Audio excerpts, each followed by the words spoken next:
is Catherine Lamont. I'm an elementary special educator who works primarily with kindergarten through fourth grade students at a public elementary school in South Central Pennsylvania. I'm here today to share with you some thoughts related to technology and providing interactive and engaging opportunities for our students. Your district here is Spring Grove, Pennsylvania, and they've invested in one-on-one technology with the Apple iPad initiative. Therefore, this discussion is relevant to your everyday operations within your classrooms. Let me briefly go over an agenda for some of the things I'd like to talk about. So, you are our target audience, elementary special educators. So, I'd like today's discussion to be as relevant to you as possible. We'll be discussing the importance of engaging students in interactive learning opportunities. We'll also discuss the benefits and challenges of implementing one-to-one technology. I have 3 different apps that I want to share with you that you can take back to your classrooms today and use. Finally, we'll discuss how using technology to access multiple modalities within your classroom can add to your expertise as an instructor. Engagement matters. You know this.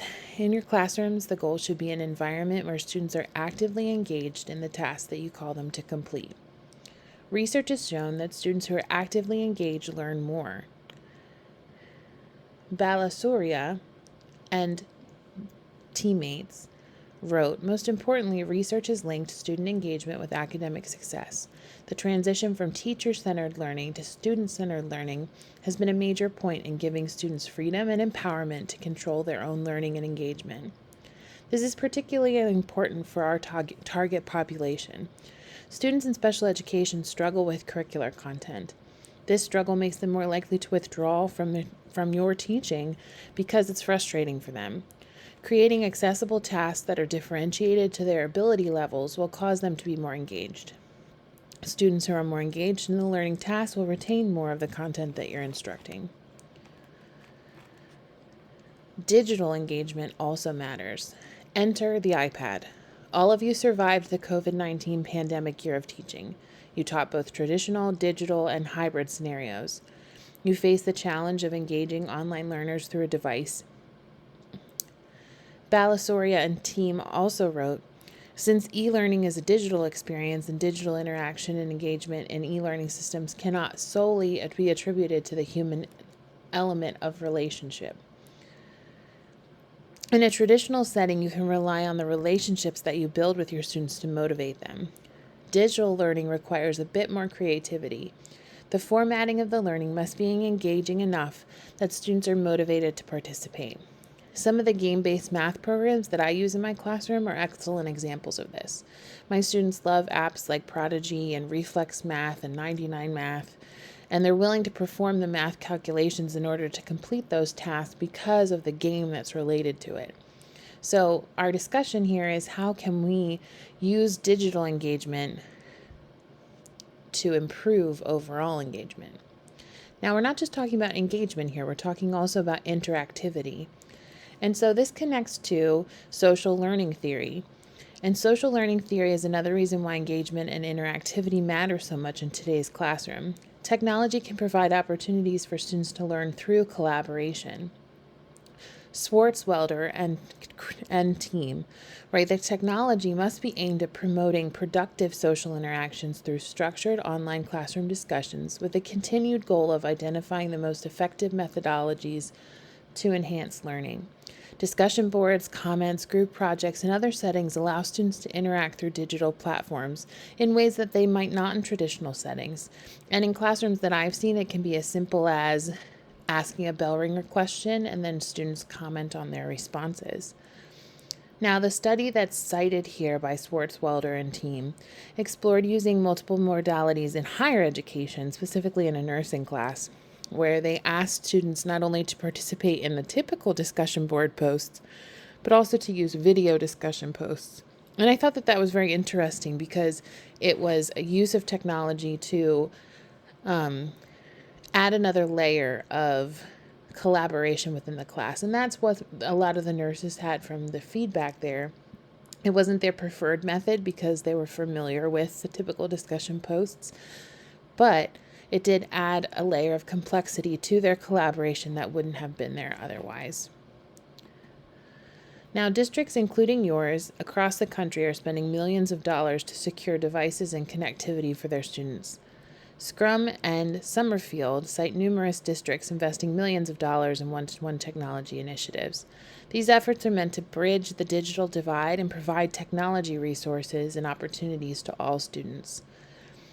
And that is part of the reason that we're here. Your district has invested in iPads for every student, and so we want to explore how that technology can be used better in your classroom to make your job simpler, but also to increase and make better the experience of your students. But we all know there are potential challenges to the implementation of that technology. One-to-one technology allows students to access information and applications that a traditional classroom might not contain. However, proper implementation of one-on-one technology requires significant professional development for teachers. Frazier and team cite lack of professional development as one of the reasons that instructional technology like the iPad goes unused or underutilized. Educator attitudes toward technology implementation can also be a cause of success or failure. Dovigo explored this concept that if teachers do not buy into new technology initiatives, they will be less successful. Providing appropriate professional development can help teacher buy-in.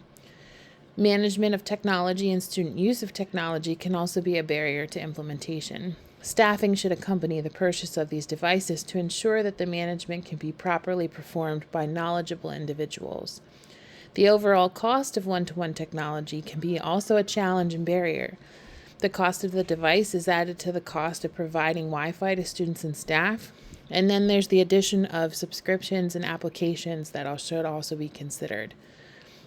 These are all challenges, but it makes us wonder, is it worth the cost? Is it worth the professional development? And my answer would be yes. There are things that the iPad can allow us to do in our classrooms to provide our students with 21st century skills that we wouldn't otherwise be able to do with just paper and pencil. And a lot of districts across the country agree with that statement, and that's why so many dollars are being spent on all of these facets. So today I have 3 applications to share with you. The first is Seesaw. The second is Acadience Learning Online. And the third is ThingLink. The 3 apps that I would like to share with you have many opportunities for you to use in your room. Seesaw has endless possibilities for resource creation, student interaction, and engagement. Seesaw has features that allow for collaboration between students and between teachers and families. The blank canvas feature of Seesaw allows for implementation across content areas. The accessibility features make Seesaw particularly attractive to special educators. Seesaw has a free and district paid subscription option. There are many free video training resources for teachers online. So let me go ahead and show you my Seesaw. So this is my classroom.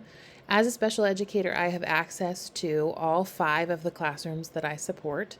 So I can look at my 2nd graders, my 4th graders, and all of the different co-teachers that I have there. And then I can add student work or assign activities.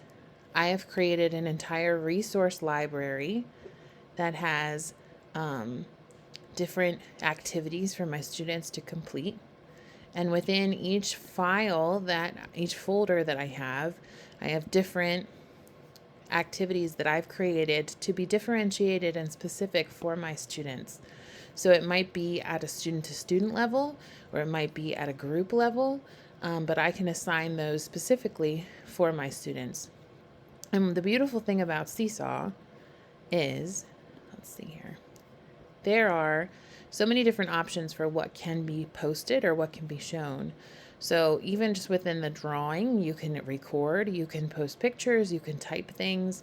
So this has so many accommodation options for special educators to be able to take content and create videos, or to screen record or voice record different content. So I really love Seesaw. And also, it allows within the class students to post their work and have teachers or other staff comment on their work. So that allows for some communication and collaboration that otherwise wouldn't be an option. The second app I'd like to highlight is called Acadians Learning Online. And this is one of my favorite apps for progress monitoring. All of you write IEPs and have to progress monitor your students, and this app contains benchmarks and progress monitoring features for several content areas, including reading accuracy, reading fluency, reading comprehension, math computation, and math application. The app makes progress monitoring and tracking data simple for teachers. Progress monitoring can be done in person or over Zoom.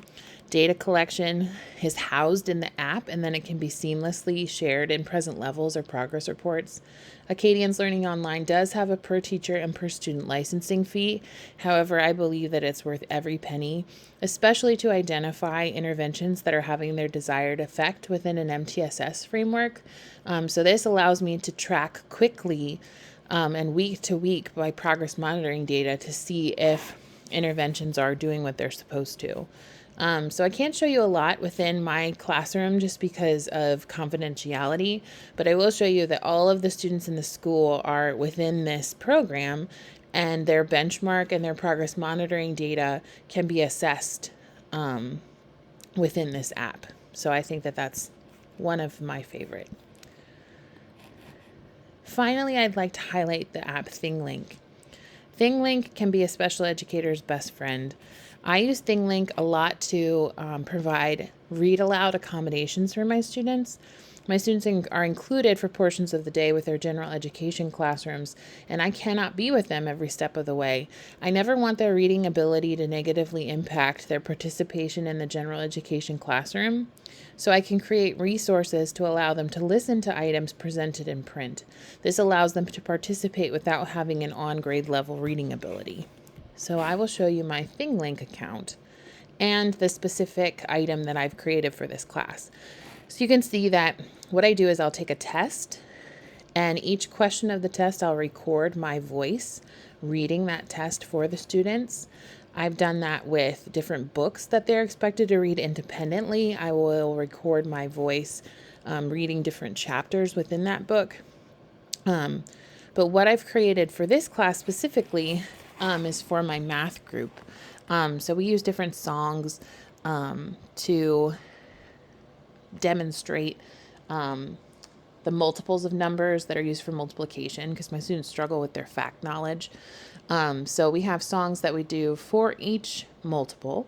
And so I've created a kind of a resource for them that if they're working on a math problem and they forget how to skip count by 6, they can click on this and hear my wonderful voice singing the song that we use in class. So that's kind of the individual example that I've created for ThingLink. So kind of as we were wrapping up here, I want to make it clear that technology can't replace you. You as an educator are most important, specifically for our students who require direct instruction. Foxworthy and team write, explicit instruction and universal design for learning have been identified as a high leverage instructional practice in special education, effective for bolstering academic outcomes among learners with processing difficulties and enabling all learners to access curriculum. Technology cannot replace your direct and explicit instruction. Implementing UDL for your students is a powerful tool to improve their outcomes. However, the challenge becomes using technology as a tool to better implement your direct instruction.